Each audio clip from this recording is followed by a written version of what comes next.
নমস্কার। আস্তে, আস্তে আমরা পদার্পণ করেছি ২০২৫ সালে। ২০২৫ সাল তুলা রাশির জাতক-জাতিকাদের ক্ষেত্রে কিরকম যেতে পারে, সেই নিয়ে থাকবে আজকের আলোচনা।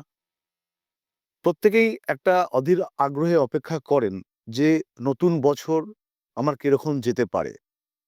তা তাদের জন্য এই নিবেদনগুলো আমার থাকে। আসবো তুলা রাশি সম্পর্কে ২০২৫ সাল। রাশিফল বার্ষিক বলবার আগে ২-১ টি কথা বলবো। সেটা হলো আমরা প্রত্যেকটা মুহূর্তে বার্ষিক রাশিফল তৈরি করি মন্থর গতিসম্পন্ন গ্রহদের গোচর এবং তার বিভিন্ন রকমের ফলের ওপর। আমরা জানি শনি সবথেকে মন্থর গতিসম্পন্ন গ্রহদের মধ্যে একটি। শনি এই মুহূর্তে আপনার কুম্ভ রাশির ভাবে অবস্থান করছে।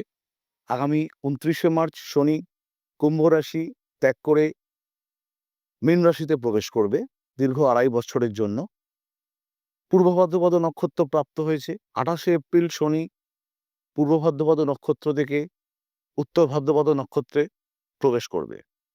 ঠিক সেরকমভাবে বৃহস্পতি এই মুহূর্তে বৃষ রাশির ভাবে অবস্থান করছে।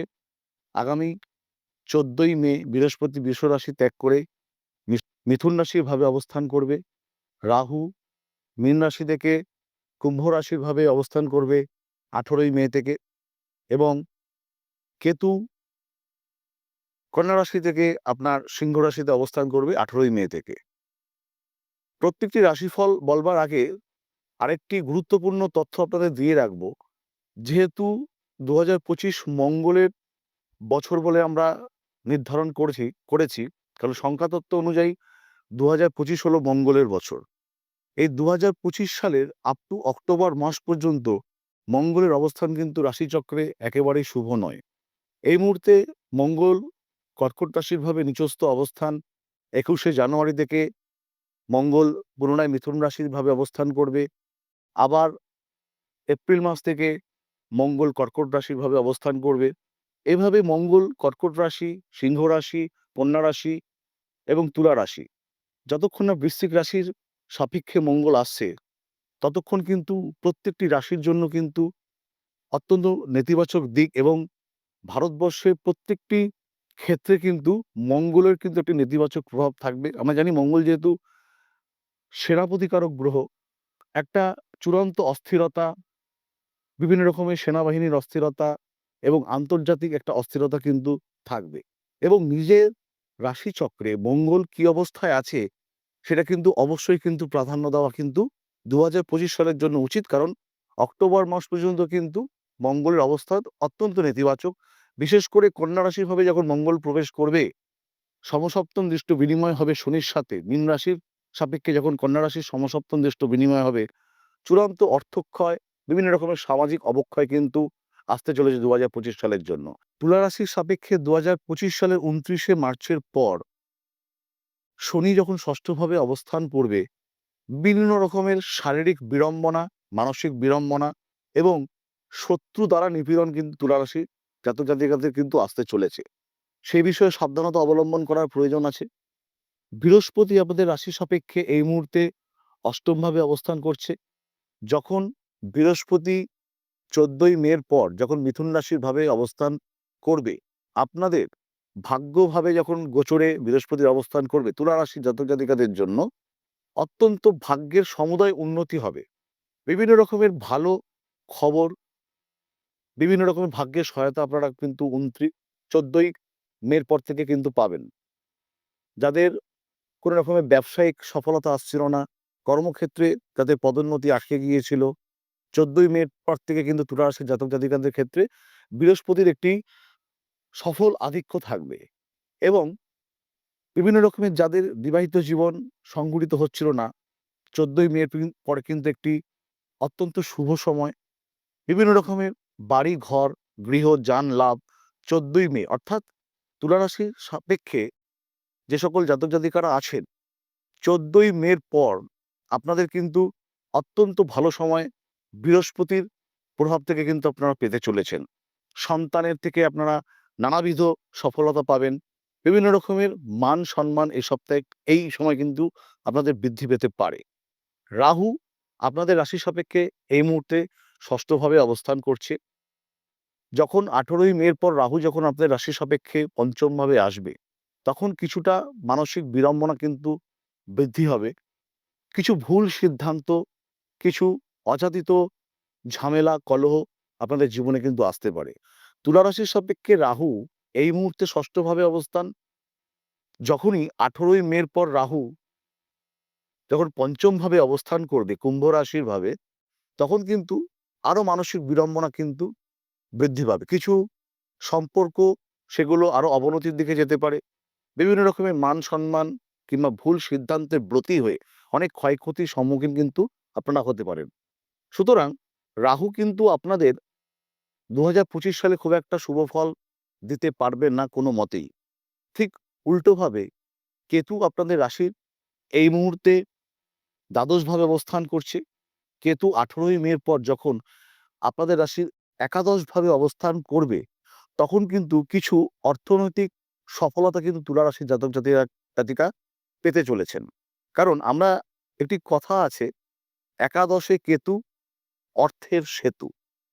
অর্থাৎ কেতু কিন্তু আপনাদের এখন যাই ফল দিচ্ছে না কেন তুলা রাশির জাতক-জাতিকাদের জন্য, কিছু শুভ অর্থনৈতিক ফলাফল আপনারা পাবেন 18ই মের পর। এবং এই মুহূর্তে উত্তর ফাল্গুনী নক্ষত্রে কেতুর অবস্থান, পূর্ব ফাল্গুনী নক্ষত্রে অবস্থান করবে 20শে জুলাইয়ের পর। রাহু এই মুহূর্তে উত্তর ভাদ্রপদ নক্ষত্রে অবস্থান করছে। 13ই জুলাইয়ের পর রাহু পূর্ব ভাদ্রপদ নক্ষত্রে অবস্থান করবে। এই নক্ষত্রের বিচার বৃহস্পতি, শনি, রাহু, কেতু কোন নক্ষত্র আপনার নবতরা চক্রে প্রাপ্ত হয়েছে সেটাও কিন্তু একটি বিচার্য বিষয়।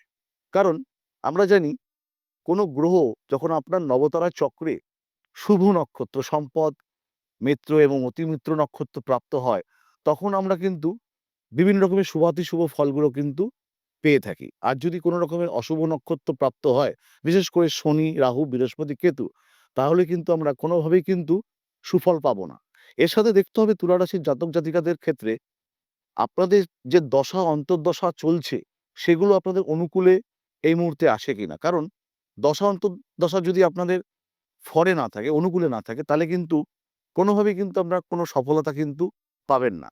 নক্ষত্র যোগ, দশা অন্তর্দশা, গ্রহেদের সংযোগ অর্থাৎ কনজাংশন তুলা রাশির জাতক-জাতিকাদের জন্য বৃহস্পতি, কেতু এবং শনি অবশ্যই ভালো ফল দেবে। কিন্তু শনি যখন ২৯শে মার্চ এরপরে যখন ঘর ভাব চেঞ্জ করবে, তখন আপনারা শুভ ফল পাবেন। বিশেষ করে বৃহস্পতি শুভ ফল পাবেন ১৪ই মের পর থেকে এবং কেতুর শুভ ফল পাবেন ১৮ই মের পর থেকে। তারপরও জন্মছক সম্পর্কে যারা তুলা রাশির জাতক-জাতিকারা আছেন, একটি সার্বিক আলোচনার কিন্তু প্রয়োজন আছে। যদি মনে হয় তাহলে নিম্নলিখিত ফোন নাম্বারে ফোন করে অবশ্যই নিকটবর্তী চেম্বার কিংবা সরাসরি ফোন করে যোগাযোগ রাখতে পারেন। তুলা রাশির জাতক-জাতিকাদের ক্ষেত্রে বলব, এই ২০২৫ সাল ভালো থাকবার জন্য আপনারা সবসময়ের জন্য সাদা রং অথবা হালকা নীল রঙের ব্যবহার একটু বেশি করবেন। সবসময়ের জন্য আপনারা, যেহেতু রাহুর আধিক্যটা আপনাদের ক্ষেত্রে খুব ইতিবাচক থাকবে না, রাহুর বীজমন্ত্র তুলা রাশির জাতক-জাতিকারা প্রত্যেকটা দিন ২০২৫ সালের এখন থেকে শুরু করতে হবে। ঘুম থেকে উঠেই সেটা জপ করতে হবে। তাহলে রাহু আপনাদের যতই প্রতিকূল থাকুক না কেন, অনেক তাদের রাহুর কুপ্রভাব থেকে কিন্তু আপনারা নিজেদেরকে কিন্তু অনেকটা বাঁচাতে পারবেন। এবং কিছু আরো উপাচার থাকবে, সেগুলো আপনাদের জন্মছক সাপেক্ষে সেই উপাচারগুলো আপনাদের করতে হবে। সেগুলো একটু জেনে নিতে হবে সময়ের সাপেক্ষে। আরেকবার বলব, মঙ্গল, রাহু, শনি, কেতু, বৃহস্পতি নিয়ে যত আমরা আলোচনা করি না কেন, মঙ্গলের আধিক্য কিন্তু ২০২৫ সালের অক্টোবর মাস পর্যন্ত যেহেতু অত্যন্ত নেতিবাচক থাকবে, তাই মঙ্গল গ্রহকে কিন্তু আপনাদেরকে অনেকভাবে সাপোর্ট করতে হবে। বিশেষ করে মঙ্গলবারের কিছু উপাচার আপনাদের অবশ্যই পালন করতে হবে এবং মঙ্গলের বীজ মন্ত্র প্রত্যেকটা জাতক-জাতিকাদের বলব, শুধু তুলা রাশি নয়, সব রাশিকেই বলব, মঙ্গলের বীজ মন্ত্র কিন্তু মঙ্গলকে সন্তুষ্ট করবার জন্য যেই কাজগুলো করবার দরকার, মঙ্গলের দান দরকার পড়লে আমরা নিকটবর্তী কোনো মন্দিরে দিয়ে আসতে পারি।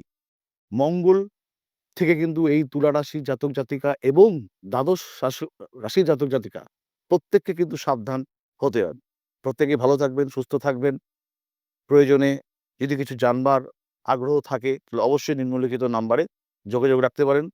২০২৫ প্রত্যেকের জীবন শুভ হোক, বিশেষ করে তুলা রাশির জাতক জাতিকাদের ক্ষেত্রে শুভ হোক। আপনাদের জীবনে আপনাদের বিভিন্ন মনোবাঞ্ছা এই ২০২৫ সার্বিক প্রতিকূলতা সত্ত্বেও যাতে পূরণ হয়, ঈশ্বরের কাছে সেই প্রার্থনা করব। প্রত্যেকেই ভালো থাকবেন। নমস্কার।